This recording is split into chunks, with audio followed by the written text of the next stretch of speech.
Assalamualaikum warahmatullahi wabarakatuh. Alhamdulillah, alhamdulillah amin, abi nasta'in. Wassalatu wassalamu ala asyrafil anbiya'il mursalin wa alihi washabihi ajma'in. Amma ba'du.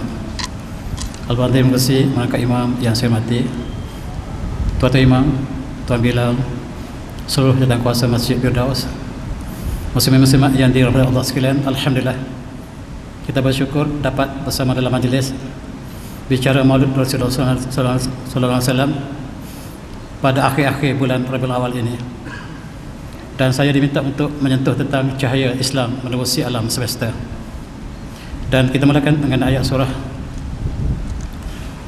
A'udzu minasyaitonir rajim. Wa ma arsalnaka illa rahmatan lil alamin. Dan tidaklah kami diutuskan di kau ya Muhammad kecuali untuk rahmat seluruh alam.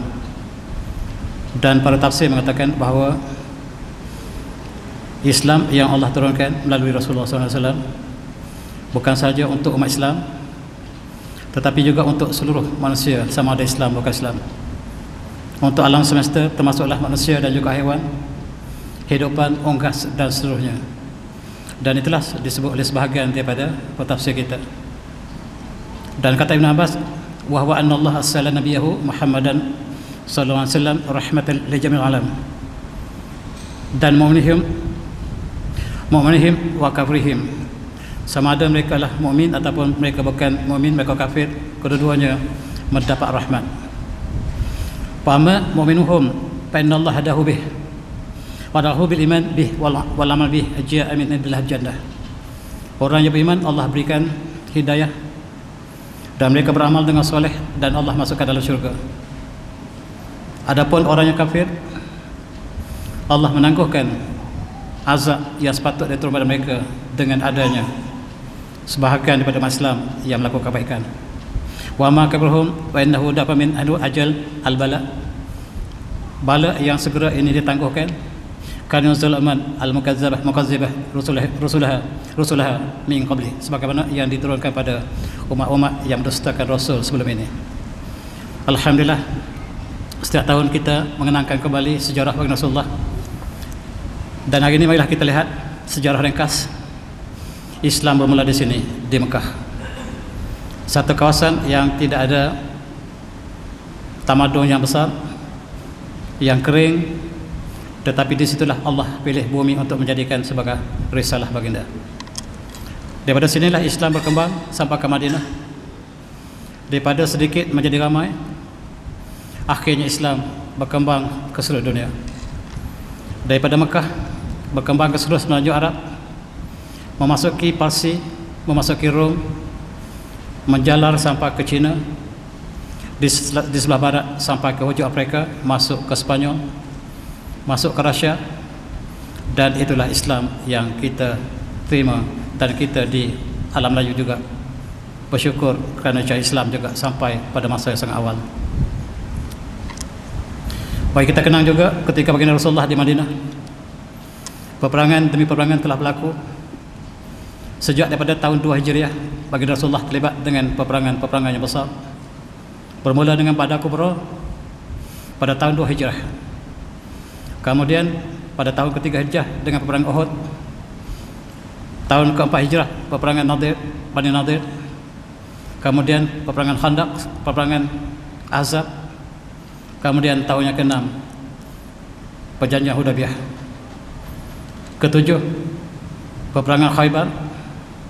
Yang ke-8 pembukaan Mekah sebagai satu kejayaan, dan puncak kejayaan baginda Rasulullah di Madinah ialah pembukaan Mekah. Kemudian peperangan terakhir baginda ialah peperangan Tabuk. Dan kita lihat dalam konteks peperangan Rasulullah, umat Islam sentiasa handicap. Bilangan umat Islam sentiasa sedikit berbanding dengan musuh mereka, tetapi sentiasa kemenangan berpihak kepada baginda Rasulullah SAW bersama dengan para sahabat. Ini mengingatkan kita kepada peperangan yang berlaku sekarang di Gaza. Bilangan yang sedikit inilah, kalau kita mengambil intibat daripada apa yang berlaku dalam zaman Rasulullah, Rasulullah sentiasa bilangan umat Islam selalu kecil. Dalam peperangan Badar umpamanya hanyalah 100-300 orang yang bertemu dengan 1000, dan berapa ramakah bilangannya kecil ini mengalahkan bilangannya besar. Kami batin qalatin wal batatan kasiratan bi'idznillah. Dan inilah berlaku, dan para pengkaji yang mengkaji tentang peperangan baginda Rasulullah, mereka kagum sebab tidak ada satu pun peperangan Islam yang umat Islam majoriti. Kita lihat dalam setiap peperangan umat Islam, kita lihat dapat angka-angka di sini yang dapat tuan boleh saksikan. Dalam peperangan Khandaq umpamanya, umat Islam hanyalah 3,000 bertembung dengan seluruh tentera Ahzab Madan, terhazab ketika itu di bawah pimpinan Quraisy, yang bergabung dengan Yahudi, bergabung dengan seluruh penduduk Mekah dan Madinah untuk menentang Rasulullah. Termasuklah Bani Quraisyah yang juga telah mengadakan pakatan Rasulullah. Membayangkan apa yang berlaku hari ini. Kita lihat hari ini juga peristiwa ini kembali, seluruh tentera kafir bersatu untuk memerangi umat Islam. Dan lebih malang apabila ada negara umat Islam, umpamanya kerajaan UAE, Emirat bersatu, bukan bersama dengan umat Islam, tetapi menyatakan pada mereka bersama Yahudi. Alangkah malangnya ketika pada Rasulullah kita lihat ada kaum yang disebut sebagai golongan munafik, tetapi hari ini jelas negara umat Islam yang Allah berikan kemajuan, kota yang besar, negara yang maju, tetapi mereka lah negara Islam pertama yang menyatakan mereka hidup mati bersama dengan Israel. Walauzubillah. Mari kita kenang perjuangan Rasulullah, yang perjuangan inilah digambarkan setiap masa dan ketika. Kita lihat baginda Rasulullah dalam peperangan Badar memimpin satu bala tentera yang sedikit dan mengalahkan tentera yang banyak. Wa ghadata min ahli kata wal minun maka andal qital wallahu samiun alim. Dan Allah menyatakan dalam surah Imran, Rasulullah merancang untuk berperang dalam peperangan Badar. Dan itulah kita lihat umat Islam telah muncul, dan kita lihat dalam peperangan Badar umpamanya, kita lihat bagaimanakah Allah menyatakan inna yuhibbul ladzina yuqatiluna fi sabilihi saffan ka'annahum bunyanun marsus. Dan sesungguhnya Allah cinta mereka yang berperang pada jalannya dalam bentuk satu saf, seolah mereka satu bangunan yang tersusun. Dan kalau kita kenang kembali bagaimanakah toleransi Islam dalam peperangan, apabila kita lihat dalam peperangan akhlak umat Islam sangat indah. Rasulullah berpesan kepada para mujahidin yang berperang sama dalam peperangan Badar atau peperangan selepasnya, akhlak Islam supaya tidak membunuh orang yang sakit, tidak membunuh orang yang sedang beribadat, tidak mencincang musuh, dan tidak membunuh haiwan, tidak menebang pohon, dan tidak membunuh orang tua, wanita, mereka yang tidak berperang, musuh yang telah lari. Dan itulah akhlak keindahan yang dipimpin, yang tunjukkan oleh baginda Rasulullah dalam setiap peperangan. Jadi diikuti oleh para sahabat, sama ada ketika zaman para sahabat ataupun selepas kerajaan Muawiyah, kerajaan Abbasiyah, pembukaan negara Islam berlaku dengan penuh akhlak. Kita boleh bandingkan apakah yang berlaku di Gaza hari ini. Selama 75 tahun umat Islam dizalimi, dibunuh, dihalau keluar daripada negara mereka. Dan pada peperangan terakhir, kebetulannya umat Islam yang menyerang Israel apabila mereka telah dizalimi selama 75 tahun. Dan Barat seolah-olah tidak pernah berlaku kezaliman ke atas umat Islam, dan mereka membangkitkan apa yang berlaku terakhir ini. Beritahu mereka, bila kita baca sebuah buku, baca semua chapternya, babnya. Jadi baca oleh Barat sekarang ialah bab terakhir, bab yang 75. Dan mereka tidak membaca bab 1 sampai ke 474, di mana umat Islam dihalau daripada negara mereka sendiri, dibunuh dalam banyak peristiwa, dan Yasir dalam peristiwa pembunuhan beramai-ramai, Masjid Aqsa dibakar, dan Gaza dibom berkali-kali. Tetapi dunia hari ini melupakan apa yang berlaku selama 75 tahun. Mereka membangkitkan hanya yang berlaku pada akhir sekali. Dan lebih malang kalau umat Islam juga mengulang naratif yang sama. Mari kita lihat perjuangan Rasulullah, bagaimana akhlak dalam penyebaran Islam. Sebab akhlak ialah perkara yang asas dalam Islam. Kalau Islam itu sebagai asas, iman ialah tingkat yang lebih tinggi, dan ihsan ialah tingkat yang terakhir. Akhlak berada dalam ihsan. Banyak hadis yang menyatakan perkara ini, antaranya hadis yang berbunyi asqalu syai'in fil mizan al-khuluqul al-hasan. Perkara yang paling berat di dalam timbangan mizan di akhirat nanti ialah akhlak yang baik. Dalam hadis lain Rasulullah bersabda, akmalul mu'min imanan ahsanuhum khuluqan. Dan umat Islam, orang mukmin yang paling sempurna imannya ialah yang paling baik akhlaknya. Khairukum linisaihim, dan sebaik-baik kamu ialah mereka yang paling baik kepada istrinya. Inilah menggambarkan akhlak yang dijunjung oleh umat Islam, termasuk dalam peperangan. Dan rahmat ilahi bukan sahaja untuk manusia, tetapi untuk hewan, burung, unggas dan sebagainya. Hadis yang indah yang kita kenal, hadis yang dibawakan oleh Imam Bukhari. Rasulullah bersabda, "Ma min muslim yaghussan ayat zar'an fa yakulu minhu tayr aw insan illa kanahu bihi sadaqah." Alangkah indahnya. Tidak ada seorang muslim yang menanam satu tumbuhan ataupun satu pertanian yang ditanamnya, pohonnya besar dan mengeluarkan buah, buahnya dimakan oleh burung ataupun manusia makannya, maka dia mendapat sedekah.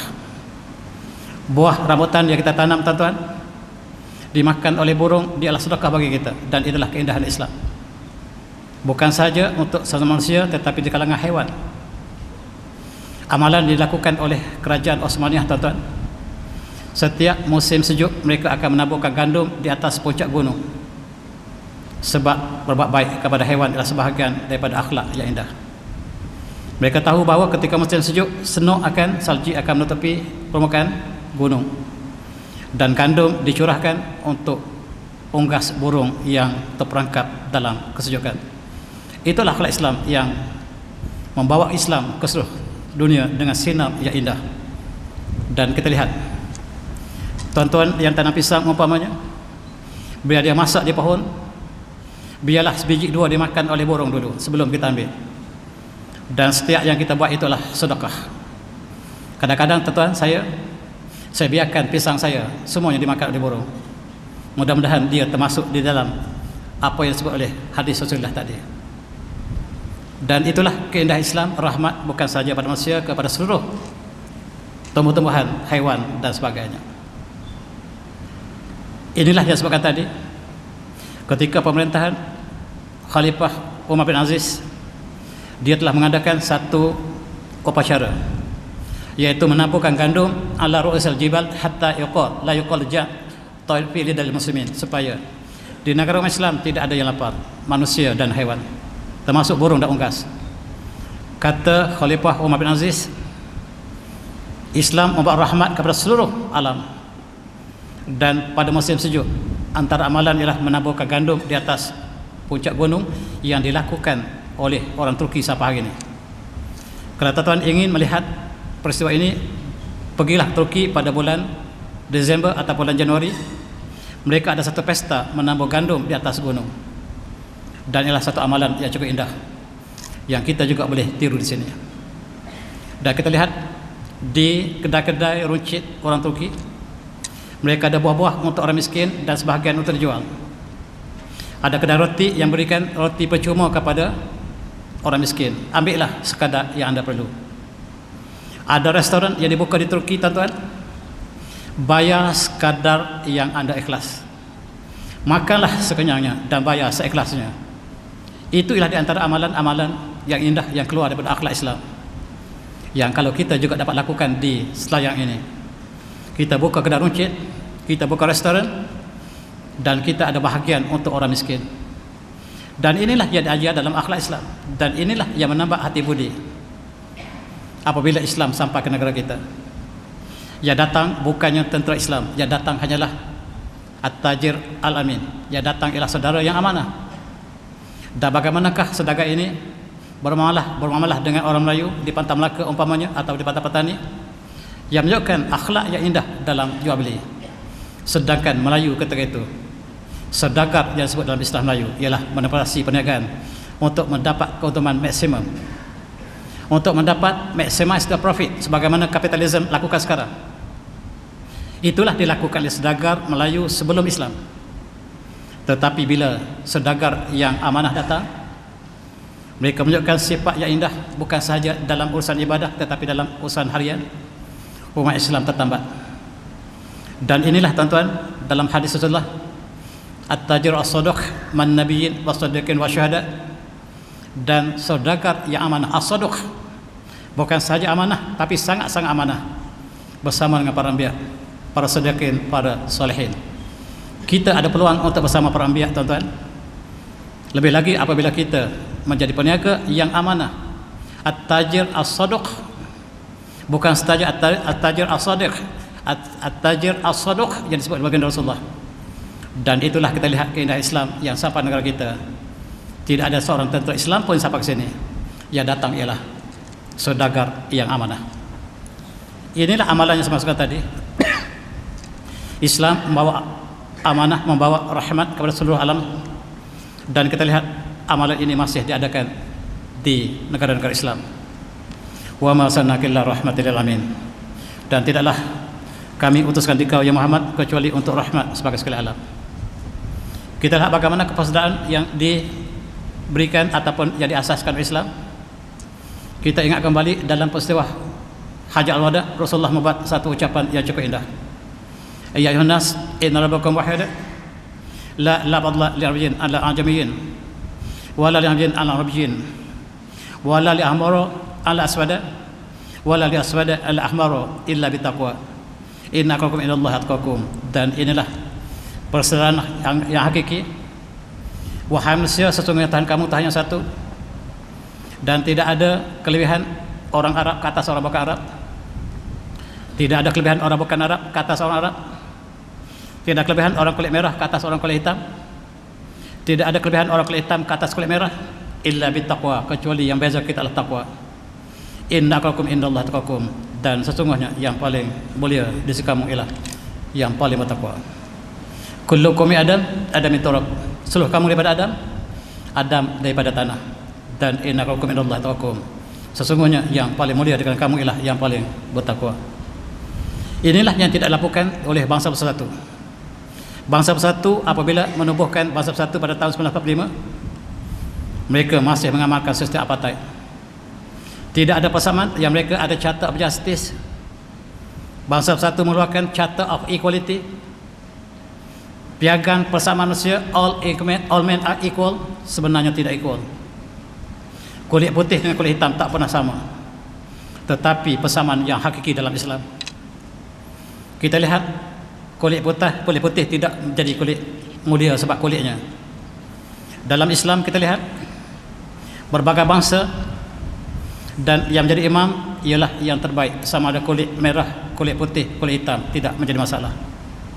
Kita lihat dalam satu sah umat Islam, siapa yang datang awal ke masjid dia di depan. Inilah persamaannya hakiki. Tetapi di barat, tuan-tuan, hatta gereja, ada gereja kulit putih, ada gereja kulit hitam. Dan inilah yang ditunjukkan oleh Islam, yang apabila mereka mengkaji keindahan Islam, mereka tertarik dengan bagaimanakah akhlak yang ditunjukkan dalam Islam yang dibawa oleh baginda Rasulullah SAW. Persahabatan kulit putih dan kulit hitam, persahabatan yang ikhlas, persahabatan yang tidak perlukan balasan, tidak berlaku di luar Islam, tuan-tuan. Persahabatan yang tidak perlukan balasan, persahabatan yang dilaksanakan kerana Allah semata-mata, bertemu berpisah kerana Allah. Dan inilah yang berlaku dalam sejarah Islam. Bilal Habsyi bersama dengan Salman Al-Farisi dan bersama dengan orang Arab, tidak ada perbezaan. Kitalah satu ummah yang sama. Dan persamaan inilah yang tidak dapat diikuti oleh bangsa satu sampai hari ini. Rasulullah bersabda dalam konteks ini, isma'u wa'ati'u walau ustimilanikum amdun habsyi kan rasul zabibah ma'aqabikum kitaballah tabaraka ta'ala. Al-Kamakul. Hadis yang bahkan oleh Imam Bukhari ini bermaksud, dengarlah, patuhlah, andainya kamu dilantik, pemimpin kamu lah seorang daripada orang Habsyi, orang kulit hitam, Kan Rasul zabibah, yang Rasulullah kata kepalanya, rambutnya seperti buah zabib.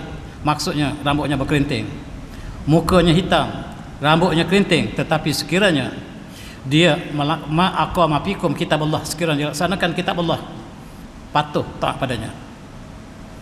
Memilih imam, tuan-tuan, ialah memilih yang terbaik. Imam ialah yang terbaik dalam kita. Kulit tidak menjadi masalah. Orang yang paling baik akhlaknya, yang paling baik bacaannya, yang paling baik hubungan dengan masyarakat, dengan semua jamaah, itulah yang kita pilih sebagai imam, yang kita pilih tadi. Demikianlah Islam memilih pemimpin. Pemimpinlah yang terbaik di kalangan kita, yang paling baik akhlaknya, yang paling baik takwanya, yang paling baik hubungan dengan seluruh masyarakat. Itulah pemimpin kita. Islam mengajar setiap perkara daripada sekecil-kecilnya sampai ke setinggi-tingginya. Tidak ada kecuali dalam Islam, dan itulah Islam ialah agama yang lengkap. Dan inilah kalau dikaji oleh mereka yang ikhlas, mereka dapat lihat betapa indahnya Islam yang dibawa dan rahmat kepada seluruh dunia. Tuan-tuan, apa yang istimewa dalam agama kita ialah keadilan. A'udzu minasyaitonir rajim. Innallaha ya'muru bil 'adli wal ihsan wa ita'i dzil qurba wa yanha 'anil fahsya'i wal munkari wa ya'idzukum la'allakum tadhakkarun. Sadaqallahul azim. Sesungguhnya Allah menyuruh kamu melakukan keadilan dan ihsan, dan memberikan kepada keluarga terdekat, wa ita'i dzil qurba wa yanha 'anil fahsya', dan menahan kamu daripada fahsya, kebongkaran, wal bagh, dan perzinaan dan sebagainya. Ya'idzukum la'allakum tadhakkarun, dan Allah memberikan peringatan pada kamu, mudah-mudahan kamu mengambil peringatan. Tafsirnya tuan-tuan lihat di bawah. Tetapi keadilan inilah yang dibawa oleh Islam. Islam bertapak di Madinah, Islam bertapak sampailah ke China, ke Parsi, dan Islam bertapak sampai ke Spanyol. Islam memerintah Spanyol selama 800 tahun dengan adil dan amanah. Sebab keadilan yang dibawa Islam. Islam masuk ke Balkan. Balkan ialah negara Kristian, dan orang Kristian meminta supaya umat Islam datang untuk memerintah mereka, dan mereka benci pada pemerintah yang dilantik oleh gereja, sebab umat Islam menunjukkan akhlak yang indah. Islam masuk ke Balkan dengan mudah sebab tercatat bahawa kami sangat cintakan Khalifah Islam berbanding dengan pemimpin gereja kami sendiri. Kami lebih suka melihat serban Ottoman berbanding dengan tiara daripada paus kami sendiri. Itulah sebab Islam dapat masuk ke Eropah dengan cepat. Dan tuan-tuan yang semati, keadilan inilah yang terlaksana dalam seluruh kerajaan Islam. Dan Allah berfirman, laqad arsalna rusulana bil bayyinat wa anzalna ma'ahum kitabal mizan liyahkuma an-nas bil qist. Al-Hadid. Dan sesungguhnya kami utuskan rasul kami dengan keterangan, dan kami turunkan bersama mereka kitab dan neraca supaya mereka laksanakan keadilan. Inilah yang tidak dapat dilakukan oleh bangsa-bangsa bersatu sekarang. Bangsa bersatu apabila mereka ada Charter of Justice, mereka mengatakan manusia sama, tidak ada kezaliman. Pada tahun 1948 Palestin diserang, dibunuh, dihalau ketika bangsa bersatu telah ada Charter of Justice. Dan Tata masih percaya pada mereka. Mereka ada beberapa charter piagam, tetapi mereka tak pernah laksanakan. Dan sistem apartheid masih diamalkan sampai tahun 90-an. Keadilan negara umat Islam berbanding dengan negara bukan Islam hari ini tuan-tuan boleh saksikan sendiri. Di manakah keadilan yang bangsa bersatu telah ingin sampai pada kita, sedangkan keadilan Islam ialah keadilan yang hakiki. Rasulullah pernah bersabda bahawa kerusakan umat terdahulu disebabkan apabila ada kaum bangsawan melakukan kesalahan, mereka biarkan. Tetapi apabila golongan bawah melakukan kesalahan, mereka laksanakan hukuman. Demi Allah, kata Rasulullah, sekiranya Fatimah binti Muhammad mencuri, nescaya akan potong tangannya. Dan itulah keadilan Islam. Yang dibawa Islam inilah yang menambat hati budi seluruh penduduk dunia. Dan kita lihat bagaimanakah adilnya Islam ketika pemerintahan Sayyidina Umar menjadi khalifah. Baginda akan naik membaca khutbah pada hari Jumaat dan menjadi imam. Satu hari solat Jumaat sudah hampir dilaksanakan. Sayyidina Umar tidak sampai-sampai lagi untuk memberikan khutbah ataupun dan menjadi imam. Tiba-tiba selepas beberapa ketika barulah Sayyidina Umar datang ke masjid tergesa-gesa. Saya minta maaf, tadi saya terlupa saya basuh baju saya, dan saya tunggu baju saya basah kering baru saya pakai. Saya ada sehelai baju jubah saja. Saya ada sehelai jubah saja.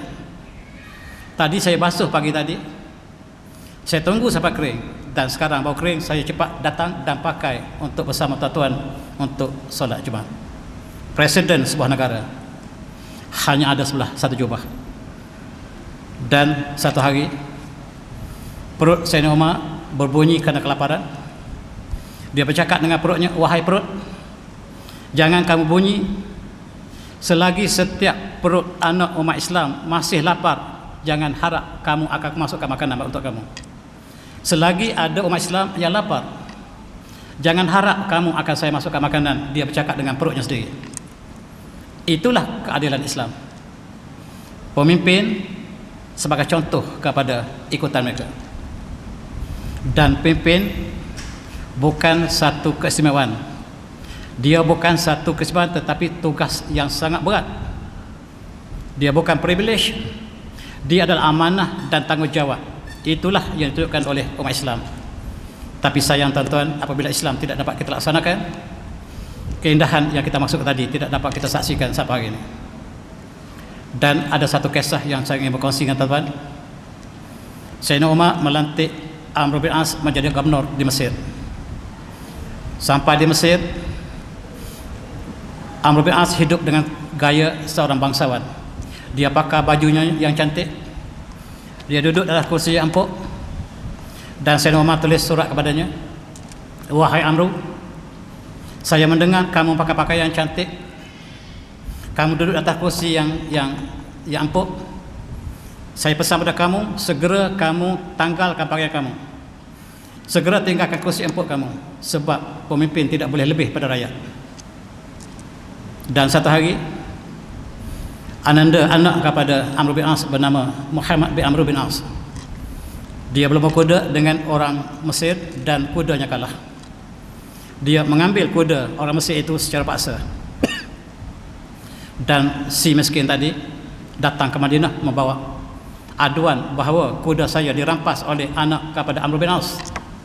Maka segera Sayyidina Umar memanggil Amr bin As dan anaknya supaya datang ke Madinah untuk dibicarakan dan dilaksanakan qisas, sebab Muhammad telah memukul si miskin tadi, dan sekarang sebagaimana dilakukan kamu, hukum qisas dilakukan di depan Sayyidina Umar. Dan itulah keadilan Islam, yang sama ada bangsawan ataupun orang bawahan menerima hukum yang sama. Sehingga tuan-tuan, di Universiti Harvard, universiti yang mereka banggakan dengan fakulti undang-undang mereka, hari ini telah tertulis di depan Universiti Harvard ayat Quran yang berbunyi, ya a'udzubillahi minasyaitonir rajim, ya ayyuhalladzina amanu kunu qawwamina bil qist syahada lillahi wa ala anfusikum awil walidaini wal aqrabin in yakun ghaniyan aw faqiran wallahu a'lam bihima ila akhiri. Ayat Quran ini menggambarkan keadilan yang hakiki yang tidak dapat dilaksanakan orang barat. Wahai orang beriman, jadilah kamu penegak kebenaran, jagilah kamu penegak kepada keadilan kerana Allah, walau terhadap diri kamu ataupun kedua ibu bapa kamu ataupun sahabat terdekat kamu, dan seterusnya. Tidak ada negara yang menyalahkan diri kita sendiri kecuali Islam. Di barat tuan-tuan, keadilan barat, seorang yang melakukan jenayah, mereka boleh dibimbing atau boleh dibela oleh peguam bela. Peguam bela tahu dia penjenayah. Peguam bela membela penjenayah. Dalam sistem barat, peguam bela boleh membela orang yang melakukan jenayah. Alangkah malangnya dalam sistem Islam kita. Kita bandingkan Islam, setiap qadi, hakim, saksi, peguam masing-masing ingin menegakkan kebenaran. Tetapi dalam keadilan barat tuan-tuan, mereka membela orang yang berjenayah. Dan sistem ini merayap sampai negara kita. Apakah ada satu mata pencarian, profession yang lebih hina daripada kita mendapat profession ini dengan membela penjenayah? Saya tanya, dan itu bukan jawapan, itu soalan.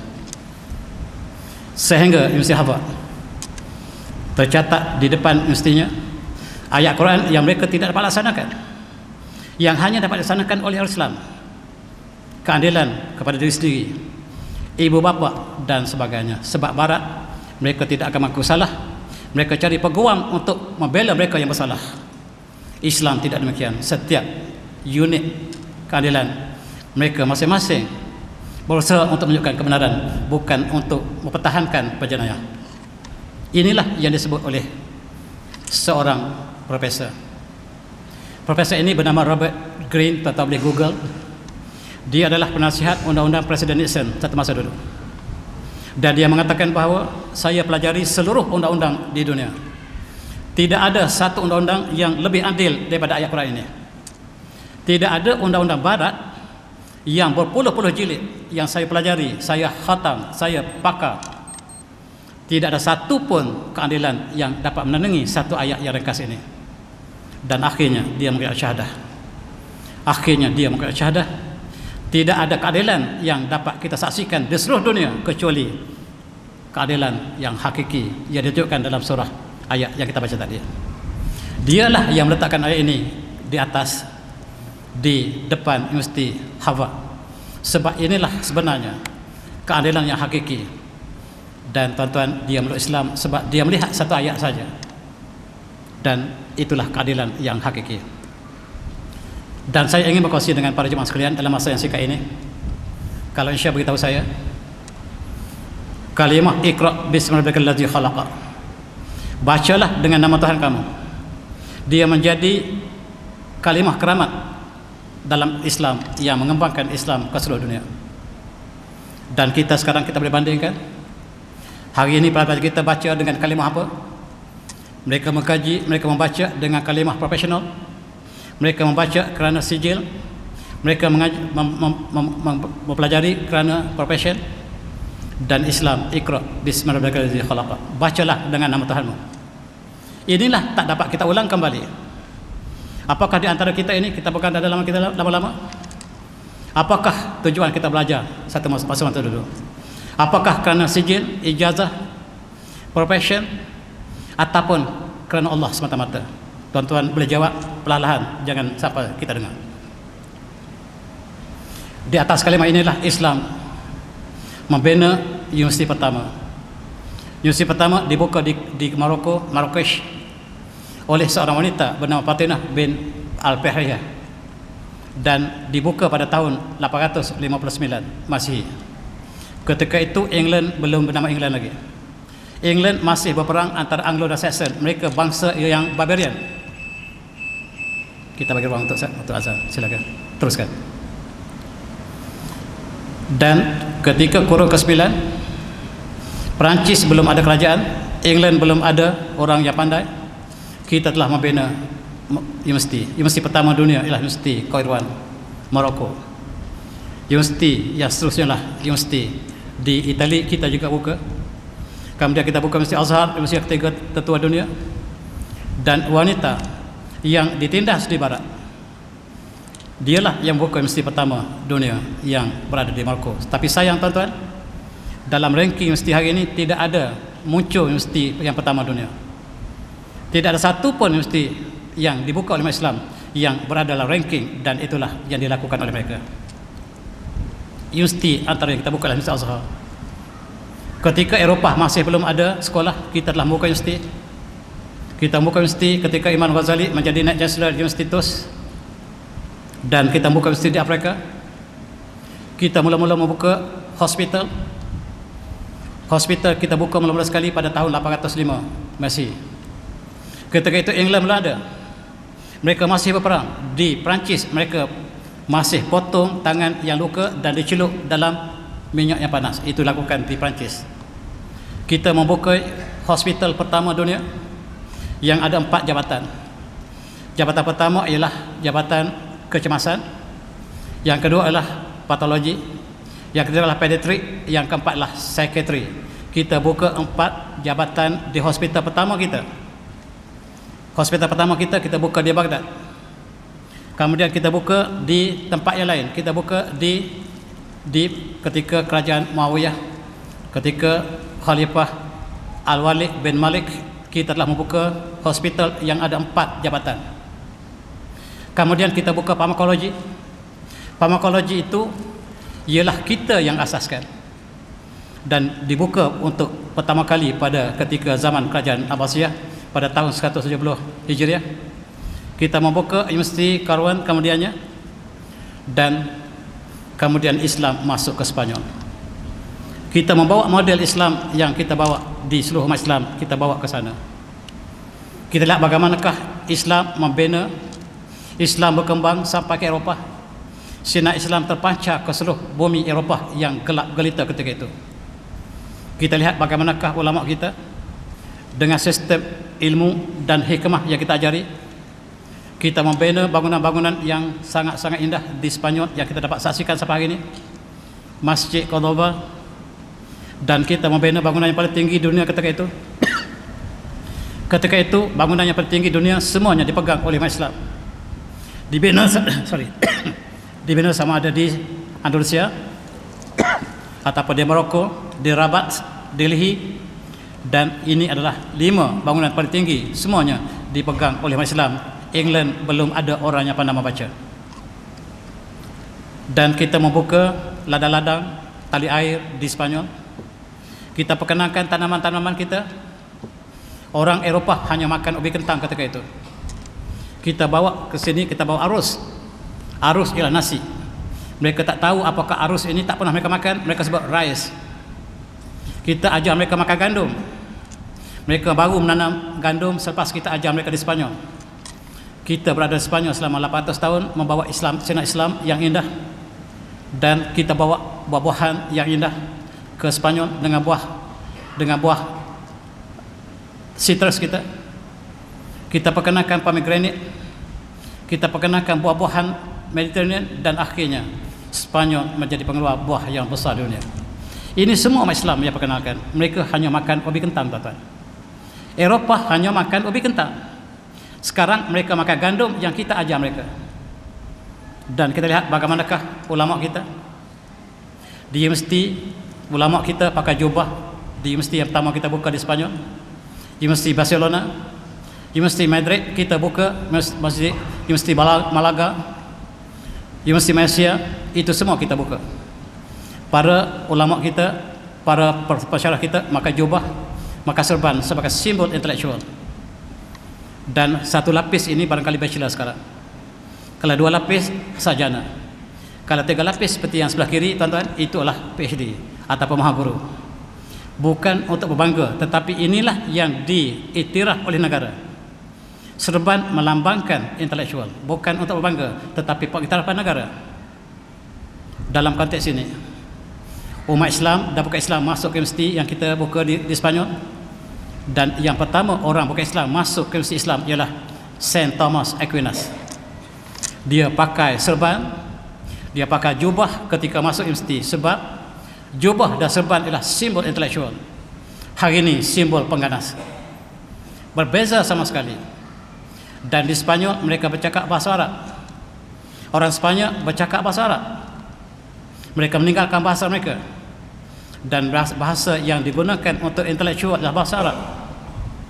Dan kita lihat, apabila masuk universiti untuk belajar ilmu sains teknologi, mesti pakai serban, pakai jubah. Dan terakhir yang pakai jubah dan serban ialah 2 orang tokoh intelektual barat, saintis barat. Di sebelah kiri ialah Gauss, yang sebelah kanan ialah Euler. Kedua-duanya belajar matematik, belajar ilmu astronomi, mesti pakai serban, pakai jubah. Eropah pakai jubah sampai kurun 19. Tuan-tuan yang semati, itulah kesan yang kita tinggalkan di Spanyol.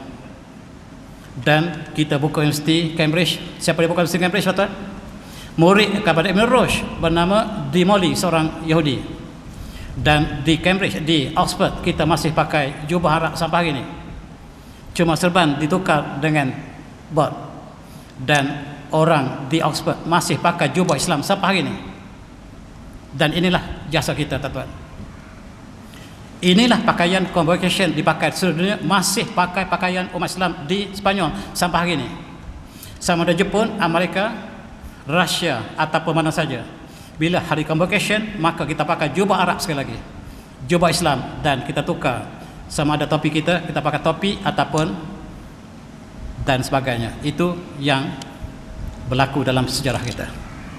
Kita mengajak Eropah ilmu, hikmah dan Islam menjalar. Sinar Islam telah bersinar di seluruh Eropah. Kita ingat peranan yang dimainkan oleh Ibn Rushd. Ibn Rushd membuka universiti pertama Eropah. Apabila seluruh universiti kita buka di Baghdad, kita buka di Spanyol, kita buka di Afrika, maka Ibn Rushd bersama murid-muridnya membuka universiti pertama di Eropah. Universiti apa, kata tuan? Universiti Sorbonne. Universiti Sorbonne dibuka oleh umat Islam. Sekarang dipanggil Universiti di Paris. Ini Universiti Sorbonne dibuka oleh umat Islam. Dan buat pertama kali Eropah sudah ada universiti pada kurun yang ke-12. Maaf saya, kurun yang ke-13. Sebab Universiti Sorbonne dibuka pada tahun 1203 Masihi. Walaupun ada mengatakan Universiti Cologne dibuka lebih awal juga oleh umat Islam. Kita perkenalkan ilmu peringkat ijazah di Eropah. Dan orang Eropah masih pakai jubah, masih pakai serban ketika masuk universiti Paris. Dan gurunya ialah Ibn Rushd, yang disebut di barat sebagai Averroism. Kemudian kita pergi ke Jerman, kita membuka Universiti Leuven. Dan apa yang sebagainya ini tak pernah disebut oleh barat. Kita membuka Universiti Leuven di Jerman. Kita mengembangkan ilmu dan teknologi. Kemudian kita membuka Universiti Munich. Universiti kejuruteraan terbaik dunia hari ini ialah Munich, bukan California, Berkeley yang tuan-tuan pergi itu. Dan kita lihat universiti terbaik dibuka oleh Islam masih Universiti Munich. Tetapi sayang, orang Malaysia barangkali saya tidak temui lagi yang keluar daripada Technical University of Munich yang dibuka oleh Ibn Rushd. Kemudian universiti yang sangat berpengaruh di Jerman yang kita buka ialah Frankfurt. Kita membuka Universiti Frankfurt di Jerman sehingga sampai hari ini kalau kita nak pelajari sains Islam, kita pinjam artifak daripada Universiti Frankfurt. Dan itu jasa kita, itu sebab Jerman sangat sayang pada Islam. Dalam Perang Dunia Pertama, ketika seluruh tentera Ahzab moden yang dipimpin oleh British dan Perancis untuk mengalahkan kerajaan Islam terakhir, iaitu Osmaniyah, hanya satu kerajaan yang bersama dengan Islam, iaitu Jerman. Hanya Jerman yang menuduh Islam. Dan di Malaysia kita sangat benci pada Jerman sebab kita membaca sejarah yang ditulis oleh British. Sedangkan satu-satu negara yang maju pertama di Eropah disebabkan kita umat Islam membuka universiti mereka, Leuven, Munich dan Frankfurt, 3 universiti yang kita buka, menyebabkan Jerman muncul sebagai negara Eropah yang paling maju. Tapi sayang, kita dijajah oleh British. Seluruhnya apa yang disebutlah British. Tetapi bila kita beli kereta, kita beli Mercedes yang Jerman buat, kita beli BMW yang Jerman buat, kita tak beli yang British buat. Sebab yang British buat tak ada kelas. Mari kita berfikir, kita ditipu sejarah kita. Dan semua kereta terbaik daripada Jerman yang universiti terbuka yang pertama dibuka oleh umat Islam. Tuan-tuan sebati, Oxford dibuka oleh murid Ibn Rushd yang bernama Dimoli, seorang Yahudi. Di sini kita menggunakan kurikulum Islam. Dan kita lihat kitab-kitab, buku-buku yang dipelajari di Universiti Oxford pertama. Pada tahun 2000 lepas, Naik Chancellor, Rektor Universiti Oxford menjemput Naik Chancellor seluruh dunia untuk melihat kurikulum pertama yang diajar di Universiti Oxford. Dan semuanya dalam bahasa Arab. Kitab Al-Jabar Al-Muqabalah yang ditulis Al-Qurtubi dipelajari sebagai pelajaran pertama di sini. Kitab Mantik yang ditulis oleh Ibn Rushd dijadikan sebagai asas pada Universiti Oxford pada mulanya. Itu sebab falsafah undang-undang menjadi 2 fakulti yang terbaik di Oxford serta masa disebabkan pengaruh umat Islam. Dan kita lihat tuan-tuan yang sebati, di Perpustakaan Bodleian, kalau kita nak lihat manuskrip umat Islam yang paling lama, bukan tersimpan di Darul Kitab, Darul Kutub di Kairah, bukan, tak ada. Yang kita harus jumpa ialah di Perpustakaan Bodleian di Oxford. Di situ mereka simpan kitab-kitab kita yang mereka pelajari pada awal dulu. Itu sebab istilah-istilah masih digunakan dalam bahasa Arab. Alkohol itu beralkoholi, Kornea, mata itu daripada kornea, korotayun.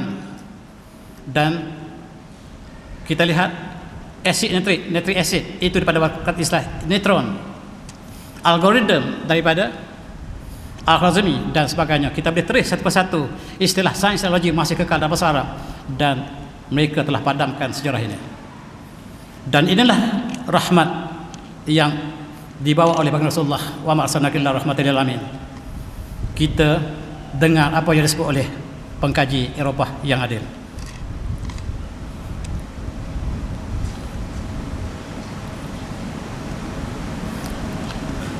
Ini ialah Sir Thomas Arnold. Pernah kita baca bukunya The Preaching of Islam. Dia mengatakan seperti berikut. Dia kata, it is highly probable that for the Arabs, Muslim, modern European civilization will never have risen at all. Kalau tidak ada Islam, kalau tidak ada orang Arab Islam, orang Eropah masih hidup dalam kegelapan hari ini. Kalau tidak ada umat Islam, Eropah masih gelap hari ini. Tuan-tuan tahu, kata Profesor Thomas Arnold, bagaimanakah Eropah maju? Kita dapati bahawa Eropah maju disebabkan dengan universiti yang dibuka di Spanyol.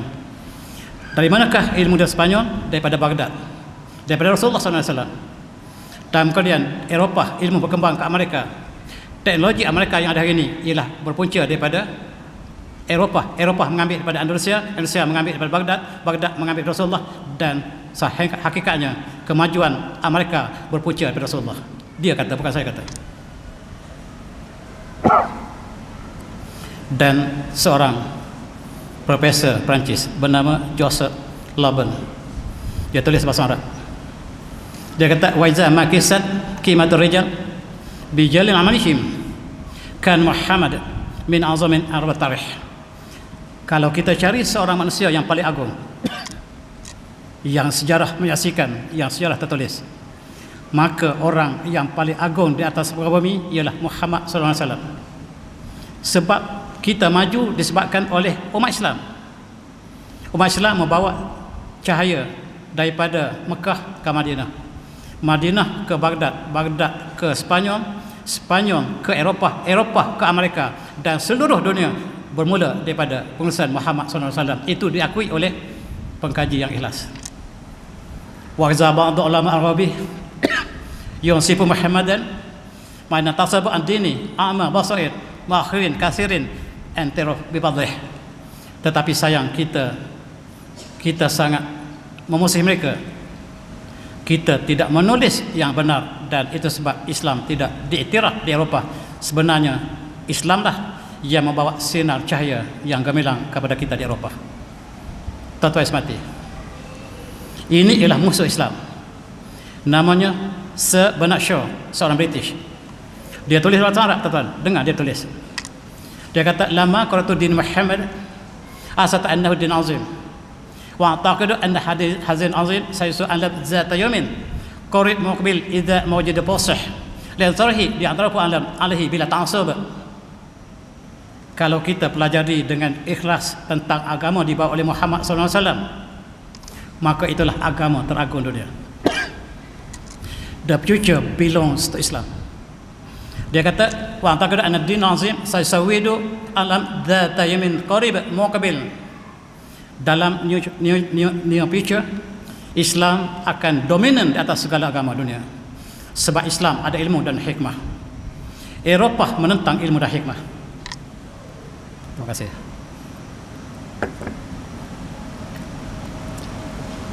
Kekuatan Islam, ilmu, hikmah, cahaya inilah yang berkembang seluruh dunia. Dan kita lupa untuk iktiraf Islam sebab kita musuh Islam. Tapi sayang, tidak ada orang yang kedua yang lebih agung daripada Muhammad SAW. Kata siapa dia? Sir Bernard Shaw, seorang British yang sangat musuhi umat Islam. Tetapi bila dia menulis, dia terpaksa akui dengan ilmunya. Inilah yang Allah berfirman, a'udzubillahi minasyaitonir rajim, huwallazi arsala rasulahu bil huda wal haqq liyuzhirahu 'ala dini kullih wa kafa billahi syahida. Dia adalah Allah yang mengutuskan rasulnya dengan petunjuk dan agama yang benar, dan agama ini akan mengatasi seluruh agama yang lain. Cukup Allah sebagai saksi. Allah mengatakan, Islam akan prevail, Islam akan mengatasi seluruh agama dunia, dan janji Allah tetap benar. Tuan-tuan semati, Islam berkembang ke kiri kanan, dan Rasulullah bersabda, innahu sayaftahu lakum masyariqal ard wa maghribihal lati, dan Islam akan berkembang ke seluruh timur dan barat. Tuan-tuan semati, kita lihat pengkaji yang ikhlas, Huston Smith, seorang intelektual barat. Dia tulis The World Religion. Saya petik sebahagian katanya. Dia kata, Islam is the faith that prevail over us now. Islam ialah agama yang telah mengatasi agama kita hari ini. Dia mengulangi kalimat Allah. Allah mengatakan, dialah mengutuskan Rasulnya dengan petunjuk dan agamanya benar, dan agama ini akan mengatasi seluruh agama. Tuan-tuan, tokoh barat ini mengatakan Islam will prevail over all religions, dan itulah yang dilakukan sekarang. Kita lihat orang lain. Komunis Tolstoy, dia kata, saya petik satu kata limanya, Islam will rule the world one day because combines knowledge and wisdom. Islam akan mengatasi seluruh agama lain. Islam akan memerintah dunia satu masa akan datang, sebab hanya Islam ada ilmu dan wisdom, ilmu dan hikmah. Yang lain menentang ilmu dan hikmah. Ini disebut oleh orang pakai Islam, tuan-tuan. Dan kita ambil contoh, Herbert Wells juga mengatakan demikian. Dia kata, how many generations will iniquities and cut off lives until Islam comes back into force. Dunia ini akan zalim kecuali Islam datang memerintah kemudian. Dunia ini akan zalim sehinggalah Islam datang memerintah kembali. Diakui oleh seluruh pengkaji, sebab mereka mengkaji sejarah Islam. Mereka mengkaji sejarah Islam, bagaimana cara Islam membawa ilmu, hikmah, keadilan dan akhlak yang indah. Itulah yang ditunjukkan oleh setiap yang membawa. Hari ini kita lihat berita, bagaimanakah tentera Al-Qassam, bila mereka masuk ke rumah orang tua, mereka hormati orang tua, dan dilaporkan di barat bahawa umat Islam membunuh orang kanak-kanak. Bohong. Dan apa yang berlaku ialah sebagaimana akhlak dalam peperangan Islam. Orang tua, wanita, kanak-kanak dijaga, tidak dilakukan kezaliman. Itulah Islam. Ini disaksikan oleh mereka yang mengkaji dengan ikhlas. Dan seorang tukar ramal, tuan-tuan. Tukar ramal ini sangat hebat orangnya. Namanya Nostradamus. Dia kata seperti berikut, the future belongs to Islam. Islam will be the ruling religion of Europe. Islam akan menguasai Eropah satu masa akan datang. Sebab kekuatan Islam itu sendiri, maka dia adalah seorang tukang nujum.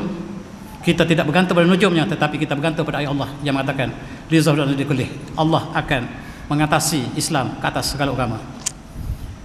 Bertrand Russell juga tuan-tuan boleh baca bahawa dia mengatakan, I read Islam and realize that it is the religion of the world and all people. Islam untuk seluruh bangsa dunia. Sedangkan dalam agama dia sendiri, kulit putih dan kulit hitam tidak boleh masuk dalam satu gereja yang sama. Dan kita lihat sebagaimana disebut oleh Bernard Shaw, mereka juga mengatakan Islamlah penyelamat kepada dunia akan datang. Dan itulah tuan-tuan, kita lihat seorang tokoh ulama kita, yaitu Syed Nursi Badiuzzzaman. Syed Nursi Badiuzzzaman, tokoh intelektual Osmaniyah. Dia kata seperti berikut. Dia kata, the future shall be Islam's and Islam's alone. The future belongs to Islam and Muslims. Masa depan untuk Islam dan untuk umat Islam. Di belakang kereta saya letak satu stiker, the future belongs to Islam. Untuk mengambil sempena dengan ayat Quran yang kita baca tadi, dan saya simpulkan, the future belongs to Islam. Saya bawa letak di kereta saya sebagai simbol bahawa Islam akan menang. Hanya masa menentukan. Tuan-tuan semati, ini ialah seorang ketua gereja Ortodok di Rusia.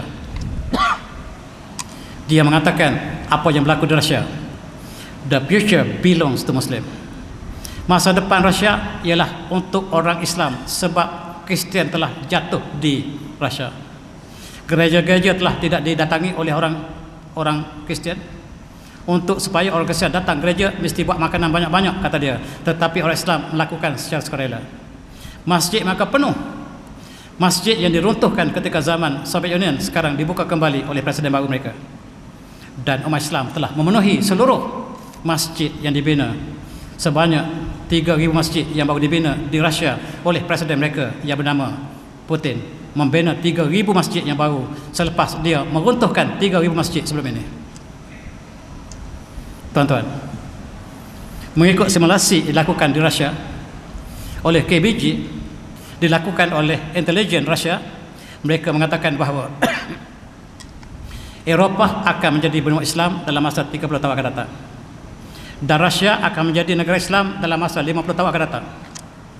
50 tahun akan datang, kekuatan Islam bukan berada di Afrika, bukan di Timur Tengah, bukan di Indonesia, bukan di Malaysia, tetapi di Rusia.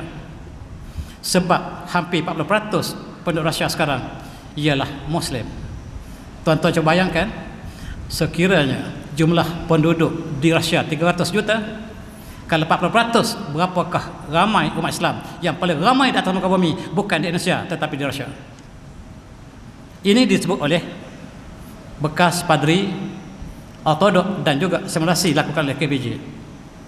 Dan kita lihat bagaimanakah Rusia, negara komunis yang meruntuhkan seluruh masjid kita, yang membunuh para ulama kita, tiba-tiba dalam masa 15 tahun lepas dia telah mengiktiraf kembali ulama kita. Masjid-masjid dibina kembali, ulama kita diiktiraf kembali, dan yang masuk Islam di Rusia sangat ramai. Dan ini ialah gambar umat Islam ketika sebelum Covid, ketika hari raya Aidilfitri, mereka telah keluar beramai-ramai. Statistik Rusia mengatakan 30% penduduk Rusia ialah Muslim, sekurang-kurangnya dalam masa tahun 250, dan daripada masa tahun 20 dia akan lebih 50% penduduk Rusia ialah Muslim.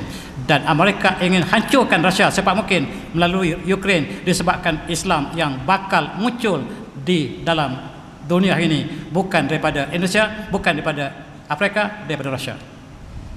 Tuan-tuan lihat bagaimana kaum Islam. Ini masjid biru di Petersburg. Umat Islam penuh, melimpahi seluruh keluar masjid. Dan kita lihat ini masjid di Kazan.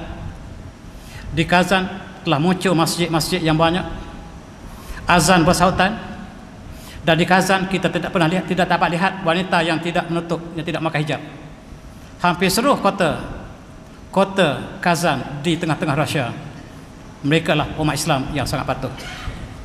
Dan mereka yang sampai ke Kazan, tuan-tuan yang pernah sampai Kazan, mereka tak sangka bahawa itulah Rusia. Mereka sangka itulah negara Arab yang semuanya wanita mereka memakai hijab. Ini pemandangan beberapa tahun lepas ketika hari raya Aidil Adha. Masjid telah penuh, umat Islam bersolat di atas jalan raya, dan polis keselamatan Rusia hanya dapat merhatikan umat Islam yang sedang bersujud di atas jalan raya. Kekuatan Islam sangat-sangat besar di Rusia. Dan tuan-tuan, ini pemandangan di Rusia, bukan di Bangladesh, bukan di Pakistan, bukan di negara Arab, tetapi di Moskow. Dan inilah kekuatan Islam yang sedang berlaku sekarang. Itu sebab mereka fokus pada Rusia, sebab untuk hancurkan Rusia secepat mungkin, sebab Rusia adalah force Islam terbesar dunia akan datang. Dan kita di Malaysia, kita dibawa berita untuk memburukkan Rusia. Dan sebab Rusia ingin dihancurkan disebabkan kekuatan Islam yang sedang dipamerkan oleh mereka. Tuan-tuan yang saya hormati, ini masjid yang dibina oleh Putin, antara masjid yang besar di kawasan kutub di Siberia, nama asalnya Sabaria. Dan kita lihat berita umat Islam yang menyatakan bilangan umat Islam. Ini mufti kita di satu kawasan di Rusia. Dia kata Muslimun Ruzi Sashakilun Arba'imiyah Minasokan Qoriban. Penduduk Rusia Muslim akan mencapai 40% penduduk Rusia dalam masa yang sangat singkat. Tuan-tuan, kalau penduduk Rusia 300 juta, kalau 4%, 100 juta lebih. 100 juta lebih umat Islam. Yang force inilah yang bakal menjatuhkan Israel hari ini. Sebab Putin telah memberikan isyarat supaya tentera Chechen datang bersama dengan Hamas untuk untuk menolong Islam di Palestin, tuan-tuan. Mudah-mudahan ini menjadi kenyataan, tuan-tuan. Ini ialah pelajar sekolah yang menghafal Al-Quran di Rusia. Dan Putin secara pribadinya memberi 32 juta dolar untuk membina sekolah tahfiz peringkat bawah.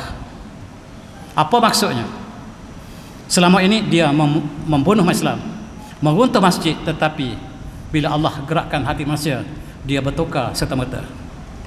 Tuan-tuan semati, ini pemandangan universiti di Kazan. Seluruh siswi mereka pakai hijab. Tidak di Kuala Lumpur.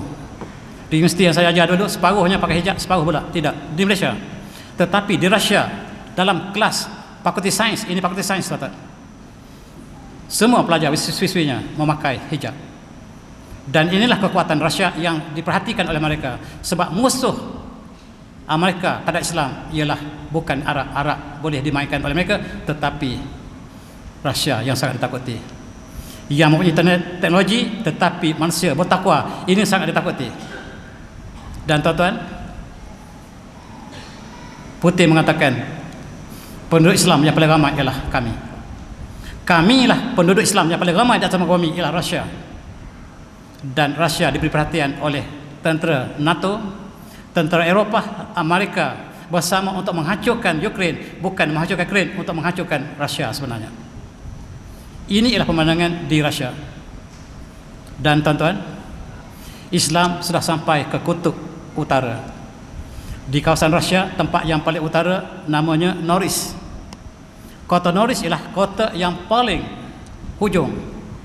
Di situ telah terbina masjid. Ini mufti kita. Ini mufti kita yang di situ tidak ada kenderaan motosikal, tidak ada motorkar. Yang ada ialah kereta yang dinaiki di atas ais. Ini ialah mufti kita di kawasan hujung dunia. Islam sampai ke hujung dunia. Di kawasan bulatan Arktik, Islam telah sampai. Dan tuan-tuan, ini masjid yang kita bina satu masa dulu.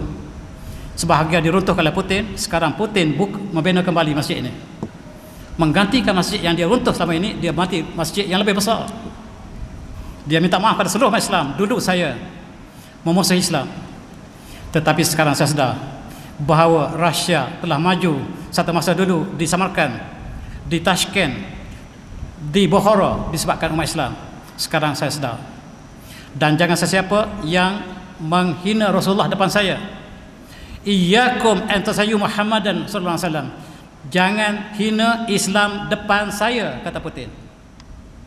La iyyakum an tasayyu Islam amami. Jangan siapa-siapa yang menghina Islam depan saya. Siapa kata? Putin. Dan suasana telah berubah sama sekali. Daripada negara yang komunis memusuhi Islam, sekarang Islam telah muncul, satu perkara yang tidak dapat kita gambarkan 10 tahun lepas. Tuan-tuan, masjid yang lama telah ditukar menjadi masjid baru. Dan ini masjid di Siberia yang dibuka kembali, dibina kembali di tempat yang mataharinya tidak pernah turun selama 6 bulan. Di sini tidak ada malam, 24 jam ialah siang. Bagaimanakah untuk salat subuh? Apakah salat subuh hanya sekali 6 bulan? Tidak. Di mana tempat tidak ada siang dan malam, kita rujuk kepada negara yang paling dekat yang ada siang dan malam. Ataupun kita rujuk di Mekah atau Madinah. Itu yang dilakukan oleh mufti kita. Mufti yang kata di sini kami hanya ada sekali siang dalam masa 6 bulan. Lepas itu kami ada 6 bulan malam tak ada siang. Kami salat berdasarkan kepada apa yang berlaku di Makkah dan Madinah. Dan Islam telah sampai ke hujung dunia. Dan ini masjid White Mosque ataupun masjid putih yang dibina di Siberia. Asal namanya Sobaria. Dan kita ingat hadis Rasulullah. Rasulullah bersabda, la yabluna hadzal amru ma bawallahu nahar. Islam akan sampai di mana ada siang, di mana ada malam, di situ Islam akan sampai. Dan kita saksikan hadis Rasulullah ini yang berlaku ketika zaman kita. Di mana ada siang, di mana ada malam, di situ Islam akan sampai. Dan Rasulullah mengatakan, wala tudkhulullah baita madar wala wabar ila Allah hadzal din. Islam akan masuk rumah rumah lumpur, rumah tanah, ataupun rumah batu, ataupun rumah kulit, ataupun rumah khemah, Islam akan masuk dengan kemuliaan ataupun dengan kehinaan. Allah akan muliakan mereka yang memuliakan Islam, dan Allah akan hinakan mereka yang menghina Islam. Dan itu janji Allah, dan itulah yang kita saksikan. Tuan-tuan, ini simulasi. Mereka melihat bagaimanakah perkembangan Islam di dunia hari ini. Islam berkembang sebanyak 72%, mengalahkan seluruh agama lain dunia. Dan kita lihat berapakah bilangan umat Islam hari ini. Barat mengatakan penduduk yang paling ramai di atas muka bumi ialah Kristian. Mereka mengatakan orang Kristian ada 2 bilion hari ini. Penduduk dunia adalah 6 bilion. Umat Islam 1,6 bilion, Kristian 2 bilion, dan umat manusia ada 6 bilion. Yang sebenarnya pada tahun 2014 pas, umat Islam telah mencapai 12,038 bilion. Jumlah umat yang paling banyak di atas muka bumi ialah Islam. Mereka tutup statistik ini. Mereka masih lagi mengatakan penduduk yang paling banyak di atas muka bumi ialah Kristian, sedangkan penduduk yang paling ramai di atas muka bumi ialah Islam. Buktinya adalah statistik ini, 2,038 bilion ialah umat Islam. Dan ini disebut oleh Vatikan. Vatikan mengatakan Islam surpasses Roman Catholic as world largest religion. Islam mengatasi agama kami sebagai agama terbesar dunia. Tuan-tuan, jangan baca tulisan dalam bahasa Inggeris, sebab tulisan dalam bahasa Inggeris purposely untuk menipu kita dalam semua berita dunia. Lebih lagi dalam berita peperangan yang sedang berlaku di Palestin hari ini, jangan baca berita dalam bahasa Inggeris sama sekali, jangan. 2-3 hari lepas saya bagikan satu ucapan tentang peperangan ini, semuanya saya rujuk daripada berita Islam. Saya tak percaya sama sekali berita yang tulis dalam bahasa Inggeris ataupun berita yang dipetik dalam bahasa Inggeris oleh media televisyen kita, sebab saya tidak percaya berita dalam bahasa Inggeris, sebab mereka jadikan bahasa Inggeris untuk menipu umat Islam. Tuan-tuan, awas sama sekali. Dalam konteks ini, wa ma arsalnaka illa rahmatan lil alamin, tidaklah kami utuskan dika Muhammad kecuali sebagai rahmat kepada dunia, Islam dan bukan Islam. Dan marilah kita sama berselawat sebenarnya dengan ayat azab ini. A'udzubillahi minasyaitonir rajim. Innallaha wa malaikatahu yusholluna 'alan nabi ya ayyuhalladzina amanu shallu 'alaihi wa sallimu taslima. Allahumma shalli 'ala Muhammad, Allahumma shalli Muhammad, Allahumma shalli Muhammad. Kalau di Margara, tuan-tuan, kalau khatib membaca innallaha wa malaikatahu yusholluna 'alan nabi ya ayyuhalladzina amanu shallu 'alaihi wa sallimu taslima, seluruh masjid Allahumma shalli 'ala Muhammad. Tetapi di Malaysia bila khatib membaca ayat ini, hanya khatib yang baca Allahumma shalli 'ala Muhammad. Marilah kita sama-sama renungi, dan Islam datang untuk mengubah dunia daripada zaman gelap kepada sinar yang memancar ke dunia. Dan itulah barangkali kesimpulan daripada kuliah saya yang tidak seumpamanya hari ini. Dan saya minta maaf kalau apa yang saya sebutkan ini menyentuh hati budi tuan-tuan, dan saya sudahi dengan billahi taufik. Assalamualaikum warahmatullahi wabarakatuh. Tasbih wassalamu. Saya serah kembali pada pengurusi majlis.